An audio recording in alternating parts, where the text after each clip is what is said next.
used to think keeping my baby entertained meant finding more things for her to play with. But eventually, I started wondering, what if I stopped trying to entertain her? Not by leaving her alone, but by giving her more opportunities to explore things on her own. I kept thinking that my baby needed more things to play with, but the funny thing is, she has toys everywhere, and somehow the things that she plays with the most aren't toys. At one point, I was actually considering getting her a whole set of Love Every toys because I thought that may be the kind of toys that she'll finally be interested in. But honestly, I didn't really want to spend that much money, and I had a feeling that she might not even care about them for very long anyway. So instead, I decided to pay closer attention to what she naturally likes to do right now. Is she opening and closing things, pulling things out, putting things back in, standing, digging through containers? And based on that, I started looking around the house for safe things that will give her more opportunities to practice those skills. Because I also know that what fascinates her right now might be completely different a few months from now. So instead of consistently buying something new for every stage, I'm trying to work with what I already have at home and follow her interests as they change. I want to clarify one thing. The goal here isn't to keep her busy as long as possible. I want to give her the opportunity to explore on her own without me constantly showing her how to play. So instead of asking myself what toy she needs next, I've started asking, what is she trying to learn how to do right now? And here are a few things I've started to do. The first thing I do is watch her. Over the past week, I've been paying attention to those moments when she gets really quiet and focused while playing on her own, just to see what she naturally gravitates toward. If there's something she keeps doing over and over again, that's usually what I use as inspiration. She's 10 months old right now, and one thing I've noticed is that she loves putting things into containers and taking them back out. She'll put things into her sippy cup or a basket and move ball and links from one container to another. Another thing she loves, and I mean loves, is opening and closing doors. So instead of constantly stopping her every time she does it, I got a door cushion so she can safely explore that interest without me having to intervene as much. And the last thing I've noticed her repeatedly going back to is anything that is cylinder shaped with something inside that makes a sound as it rolls. She literally chases it around the house for minutes. Once I notice what she's interested in, I look around the house to see if there's a safe way for her to practice a skill with something we already have. We actually had a few things I could use, but there are also things we use around the house all the time.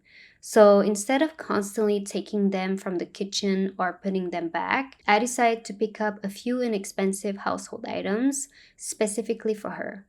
And if I'm going to buy something, I want it to be something we can eventually use around the house for years, not another toy she might outgrow in a few months. I recently went to Daiso. I don't know if you guys know what Daiso is. It's a Japanese store similar to a Dollar Tree, but they sell everything from $2 to $10. And instead of buying toys for her, like I said, I decided to buy a few items that I know she could use for the next few years. First of all, I got for her a small grass basket that she can use to put things in and out.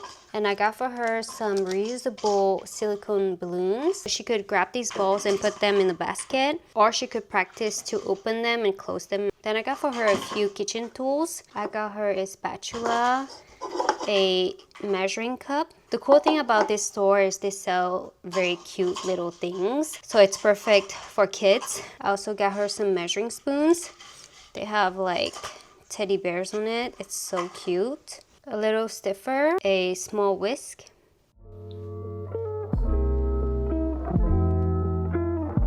Alright, so here I placed 3 different activities, but I'm gonna give her one activity at a time. Once she's bored with one, I'm gonna switch to the next one.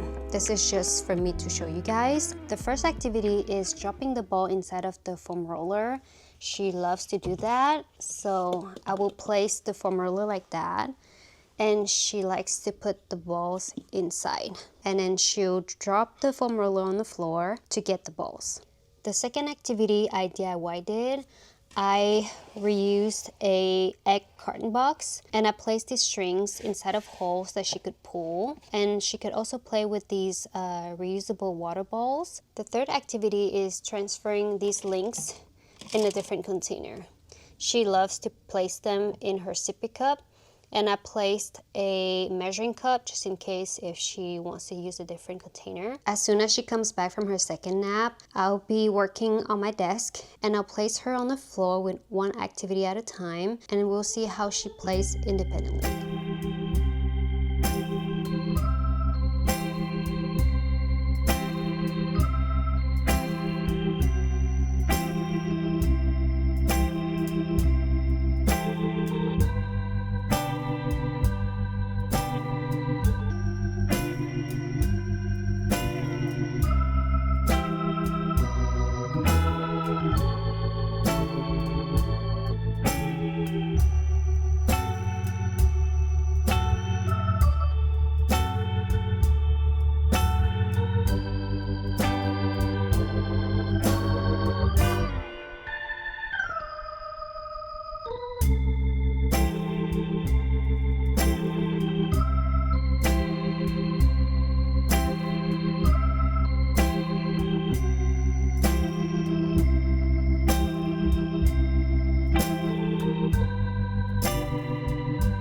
One thing I've learned about independent play is that it's not going to work every single time, but there are little things we can do to set them up for success.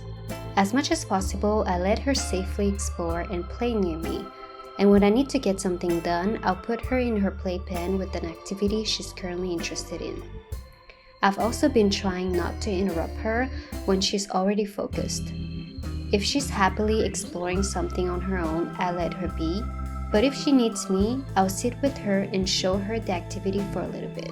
Once I can tell she's interested, I slowly step away and let her take over. And when she seems bored with something, my first instinct used to be that she needed something new.